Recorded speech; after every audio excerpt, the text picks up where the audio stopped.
from deep in the forest, high atop the Great Smoky Mountains. This is Smoky Mountain Off-Grid.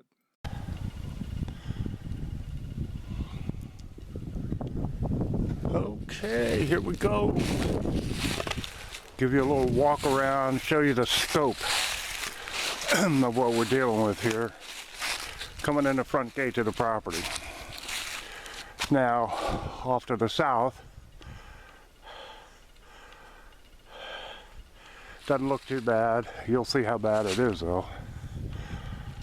And to the north, got all those trees down. So it's going to be a little bit of a slow roll. I'm walking and I don't walk that great anymore. So we've got to clear all this up. This is where the driveway is going to come back through here. It's going to come back through a loop. And then to the south, well, we're not getting a really good view yet of the south, but you'll see in a minute. This is still to the north, and you see where the wind just uprooted things. The pine trees. It didn't mess too much with the sweet gum or the poplar. There we go, to the south. You can see the trees that are down there.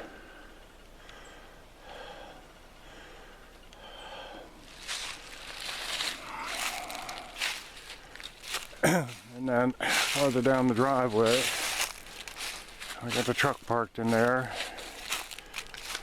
And this is what I had to clear out to get the truck in here. There's all this stuff. A couple nice saw logs.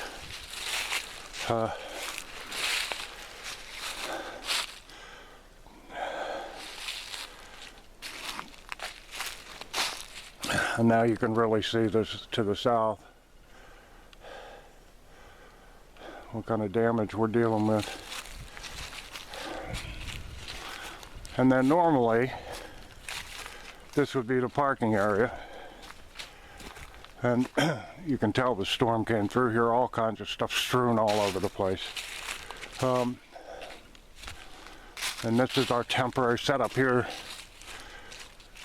You know, I've got my wagon with my supplies on it and my chair, because I have to sit down quite often. And then in the last video, I showed where we cleared up some of this stuff. It still has to be moved. And I'll try to take you all back in there if I can step over some stuff. I don't know if I can or not.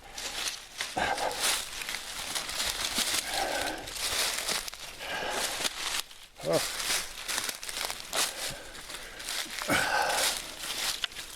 Okay. But anyhow, this is where the driveway's going to loop, is around this way. And we're going to go through there and then back out to the front. So there's quite a bit to do here. And it's going to take me a little bit to do it. And then we're going to go over to the east, where we got some trees hung up here, and we're going to clear in here. Let me take you back out. Let me take you back out to the front.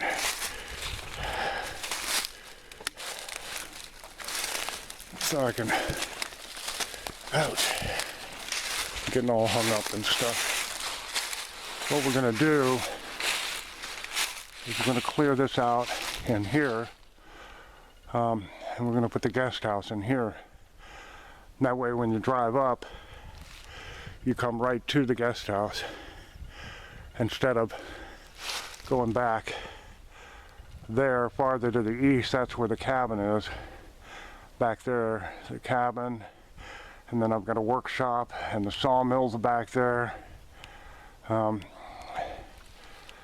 so, and it goes quite a way back. It goes a quarter mile back, so And the storm damage, well, just off to the north is where the solar array is, and there's a tree down on that. But that's all the farther the storm damage goes. It doesn't hit the rest of the property. So it just came in here and destroyed all this.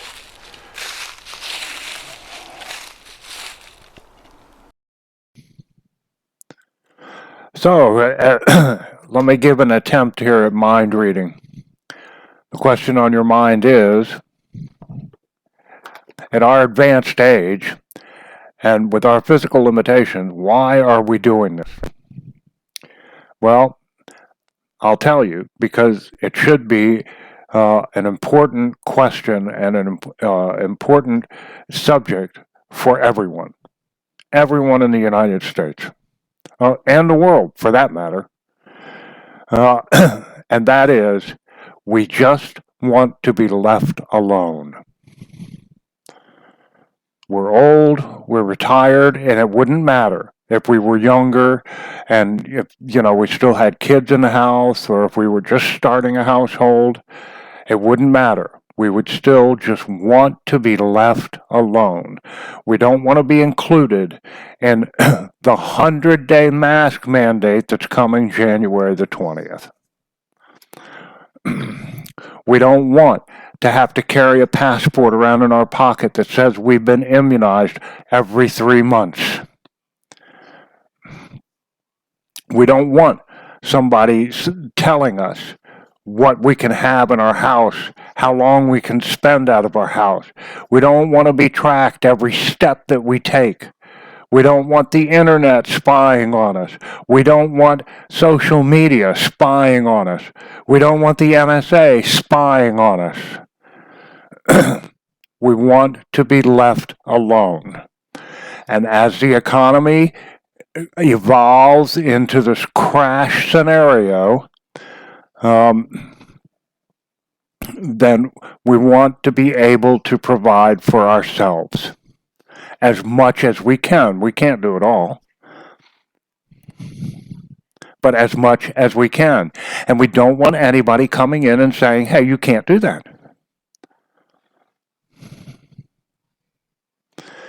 And that's the reason that we're doing this. And that's the reason that we did it 6 years ago. And we're still doing it.